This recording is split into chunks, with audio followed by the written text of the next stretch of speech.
सोनू चिड़िया बहुत ही गरीब चिड़िया थी। वो कुछ दिनों से बीमार थी। उसकी एक बेटी थी, लेकिन अभी उसे दाना लाना नहीं आता था।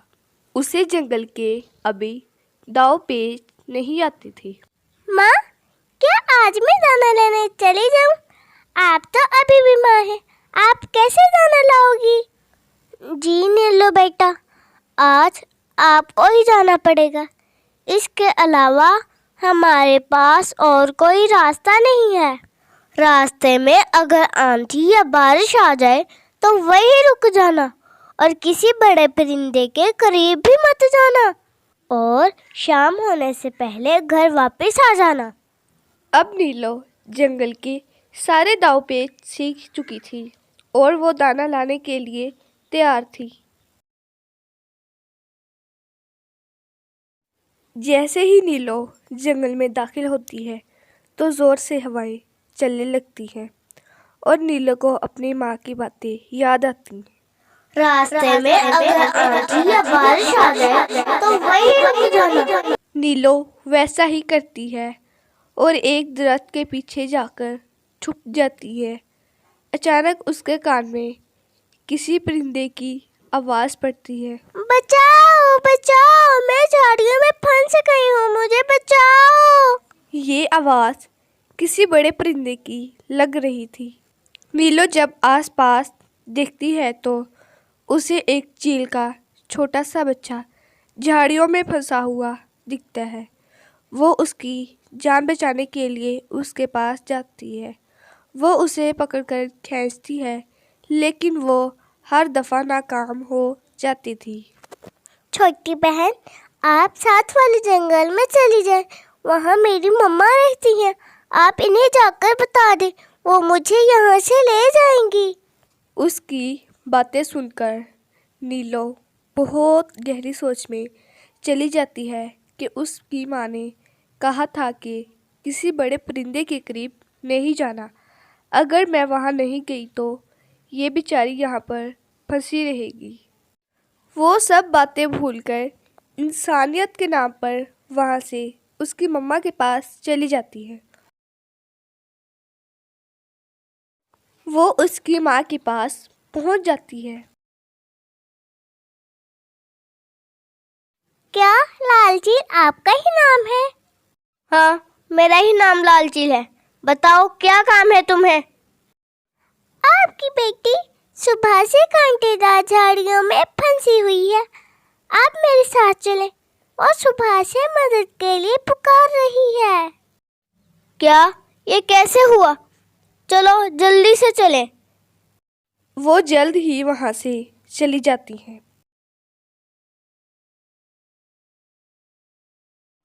वो वहाँ पर पहुँचकर अपनी बेटी को झाड़ियों से निकालती है।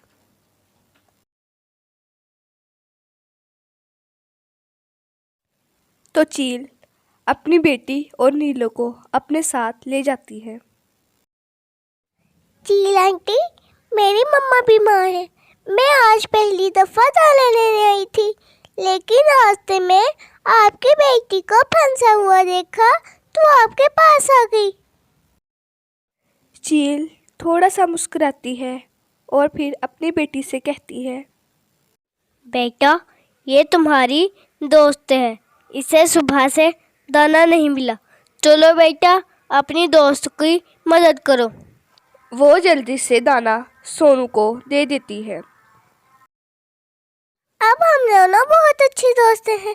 अगर कोई मुसीबत हो तो हमें ज़रूर याद करना। अब वो दोनों बहुत अच्छी दोस्त बन गई थी। ऐसे ही कई दिन गुजर जाते हैं। अब सोनू सेहतयाब हो गई थी। वो जंगल में दाना ढूंढने के लिए आती है और साथ ही उसकी बेटी भी होती है। एक जगह पर उसे दाना मिल जाता है। वो दाना लेकर जाने ही वाली होती है कि अचानक वहाँ पर काली कौवी आ जाती है। सोनू, मैं रोज़ यहाँ से ये दाना लेकर जाती हूँ। तेरी कैसे हिम्मत हुई कि ये दाना तू लेकर जाए? इस जंगल में जो भी दाना बिखरा होगा वो मेरा होगा। सोनू दाना छोड़कर वहाँ से चली जाती है। जब सोनू आगे वाले जंगल में जाती है तो उसकी नज़र एक मीठे अमरूद पर पड़ती है। वो इस अमरूद को उठाने वाली होती है कि अचानक पीछे से आवाज़ आती है, मत उठाओ इस अमरूद को, ये भी मेरा है।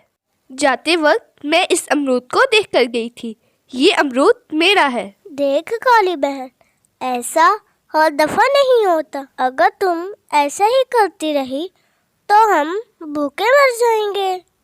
देख सोनू, तुम मुझसे बहुत बदतमीजी से बात कर रही है। क्या तू घर से सोच के आई है कि तूने मुझसे अपनी पिटाई करवानी है? अपना ये अपनी जुबान बंद ही रखना। अचानक काली की आवाज़ चीलू के कानों में पड़ती है। अरे, इतना ऊंची ऊंची कौन बोल रहा है? मैं अभी देख कर आती हूँ।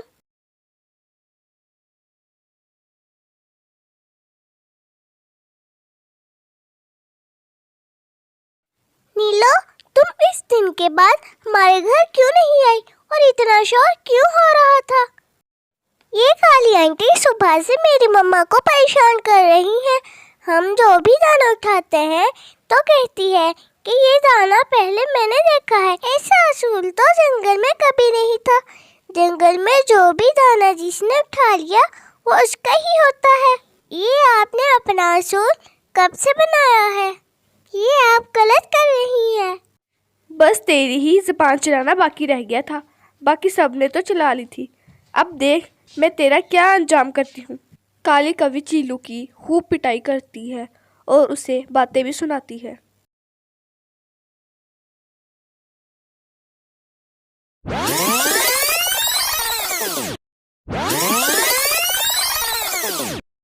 अब आप यही रुकना, मैं अभी अपनी मम्मा को बुला के लाती हूँ।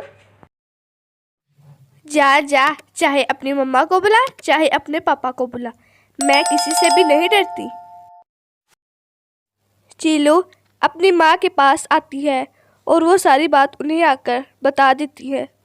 मम्मा, मुझे नीलो ने बताया कि काली आंटी सुबह से मेरी मम्मा को तंग कर रही है और हमें दाना इकट्ठा नहीं करने दे रही। और जब मैंने इन्हें कहा कि आप गलत कर रही हैं तो इन्होंने मेरी खूब पिटाई की।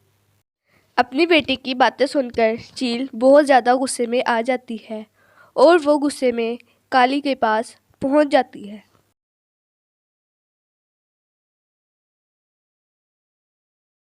बड़ा परिंदा होने की वजह से तुम्हें चाहिए कि जिसके पास दाना नहीं है तुम उसको खुद दाना देकर आती। तुमने तो उल्टा इन्हें ही तंग करना शुरू कर दिया। सजा देने को तो मैं तुम्हें दे सकती हूँ, लेकिन बेहतर होगा कि तुम जुबान से ही समझ जाओ। काली अब चील की बातें अपने दिमाग में बिठा लेती है और किसी को ना तंग करने का वादा करती है।